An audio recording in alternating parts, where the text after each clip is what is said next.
पड़ताल लगातार आगे बढ़ रही है। जांच एजेंसियां इस बात की पड़ताल कर रही है कि सीमा जिस तरह के बयान दे रही है, क्या यही पूरी सच्चाई है। आज यहां सीमा और सचिन घर पर मौजूद नहीं है और सामने लिख भी दिया गया है, please respect my privacy Meena family. यानी मीणा फैमिली ने कहा है कि हमारी निजता का आप प्लीज ख्याल रखें, और इसीलिए भी लगातार अब हम ये जानने की कोशिश कर रहे हैं एजेंसी से भी कि आखिर किस किस तरह के बड़े सवाल हैं जिसका जवाब अब तक नहीं मिला है। लेकिन एक जवाब हमने लेने की कोशिश की सचिन मीणा के दादाजी से। इसी परिवार में रहते हैं, इनके साथ ही रहते हैं, और कुछ देर पहले जब हमने उनसे बातचीत की कि आपका पोता सचिन कहाँ है, उन्होंने विस्तार से बताया कि वो तकरीबन 2-3 से यहाँ नहीं है, सीमा भी नहीं है, उनके बच्चे घर में मौजूद हैं, लेकिन वो बहुत जल्द एक बार फिर से घर वापस आ जाएंगे। क्या कह रहे हैं खास बातचीत में न्यूज़ 18 इंडिया से सचिन के दादा, आप भी सुनिए। तो अभी तो नहीं है, वो घर पे नहीं है सचिन ना, और सीमा ना, वो दोनों 2-3 दिन है। अच्छा, तो वो पुलिस वाले आए थे पूछताछ हाँ। के लिए, तो उनके साथ ही गए होंगे, हम बस है ना, उनके साथ ही गए। कब गए, परसों के दिन गए हैं क्या? अरे 2-3 दिन से जा रहे हैं। 2-3 दिन से हो गए पूछताछ के लिए ले जा रहे हैं क्या? हाँ, अच्छा, तो परसों के दिन ले गए थे उसको? परसों नाम वो आ गए। अच्छा, तब से नहीं आए, फिर वापस नहीं आए? शाम को आ जाओ। शाम को आएंगे? अच्छा, आप तो सचिन के दादा हो? हाँ हाँ दादा लगे हो आप तो? हाँ तबीयत सब ठीक है ना? हाँ अच्छा, तो वो आज शाम को आएंगे ऐसा जानकारी दिया है क्या सचिन ने? हाँ, आज शाम को आ जाएंगे? शाम को आ जाएंगे, फिर सवेरे ही जाएंगे। और वो चारों बच्चे सीमा के यही है। घर पे हैं आपके? तो अभी घर पे नहीं है, तो सचिन और सीमा नहीं है, 2 लोग। हाँ, वो पूछताछ जो भी करना होगा पुलिस वाले तो उनको गए होंगे पूछने के लिए, हम बस, और जो सच सच है वो बताएंगे वो लोग। हम बस। और सीमा के बारे में अब जिस तरीके से सवाल किए जा रहे हैं एजेंसीज की ओर से, कुछ सवाल हमने भी किए सचिन के दादा से, लेकिन उनका कहना है कि वो पूछताछ जांच एजेंसियां कर रही है और शाम तक वो घर लौट आएंगे। आज इस मकान में सचिन और सीमा अभी मौजूद नहीं है, लेकिन बड़ी बात यह है कि अब इसकी जांच पड़ताल का दायरा भी इन्वेस्टिगेशन एजेंसीज ने और बढ़ा दिया है। मसला कराची को लेकर है, क्योंकि कराची का जैसे ही जिक्र हुआ तब सीमा ने कहा कि वो शादी के बाद महज एक बार गई थी कराची और उसके बाद से सीधा वो इस तरफ का रुख करने की प्लानिंग कर रही थी। लेकिन जो खबर आ रही है पाकिस्तान से वो ये कि 4.5 साल तक तकरीबन सीमा अपने पति से दूर कराची में रही और पाकिस्तान के अलग अलग शहरों में भी वो गई थी। लेकिन जब सवाल यहां पर किया जाता है सीमा से, तो वो इस बात से इनकार करती है। आखिर इस तरह की अलग अलग जानकारियां क्यों, और इसीलिए भी इसकी सच्चाई जानने के लिए अब पड़ताल लगातार आगे बढ़ाई जा रही है, ना सिर्फ नेपाल में, भारत में, इस ग्रेटर नोएडा के रबुपुरा गांव में, बल्कि पाकिस्तान में भी, कि आखिर सीमा हैदर की सच्चाई क्या है।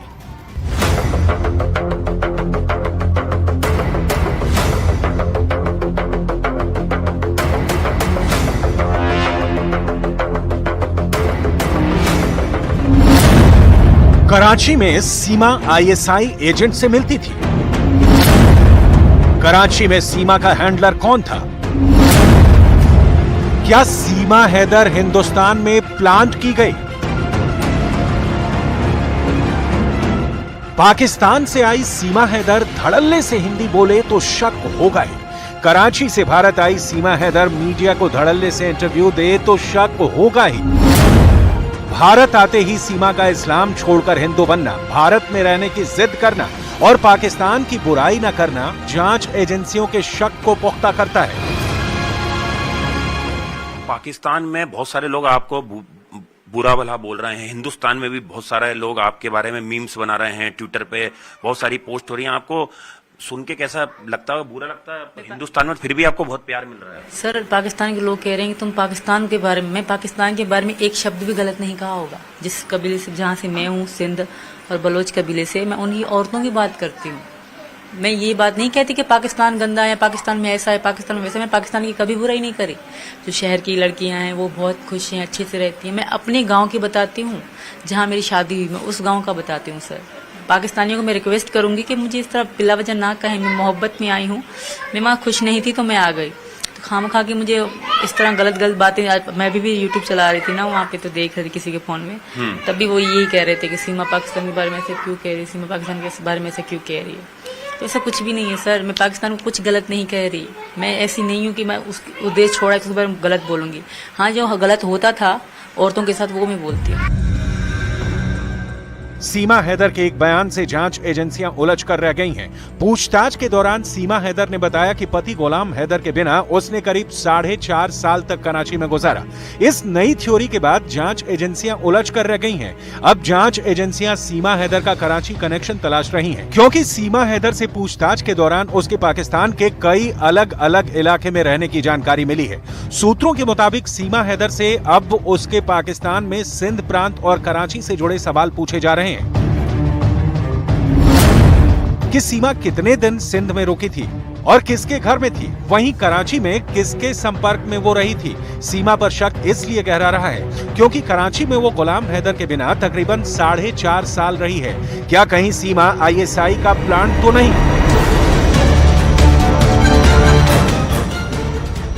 यह शक शुरुआत से ही एजेंसियों को है और इसी लाइन पर जांच भी चल रही है, क्योंकि जो बयान सीमा ने अब तक जांच एजेंसियों को दिया है उससे एजेंसियां संतुष्ट नहीं हैं।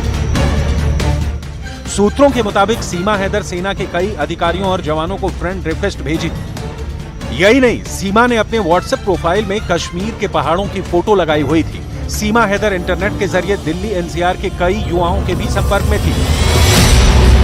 सूत्रों के मुताबिक जांच एजेंसियां ऑनलाइन गेम PUBG पर सीमा हैदर के बाकी साथियों को ढूंढने में जुट गई।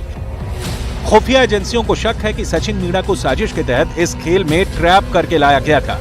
खुफिया एजेंसियों को शक है कि PUBG पर सीमा हैदर के साथ कई साथी भी मौजूद थे। एजेंसियां अब जांच की नई थ्योरी पर काम कर रही हैं। वो थ्योरी है कि PUBG खेल में तकरीबन 10 प्लेयर होते हैं और 10 प्लेयर में क्या सीमा हैदर और उसके अलावा पाकिस्तानी गेमर भी थे, जिन्होंने सचिन को टारगेट करके सचिन को अपने ट्रैप में लिया और उसके बाद उस गेमर में जो उस गेम में खेल रहे थे वो एक एक करके पीछे हटते चले गए और सचिन और सीमा नजदीक आने लगे।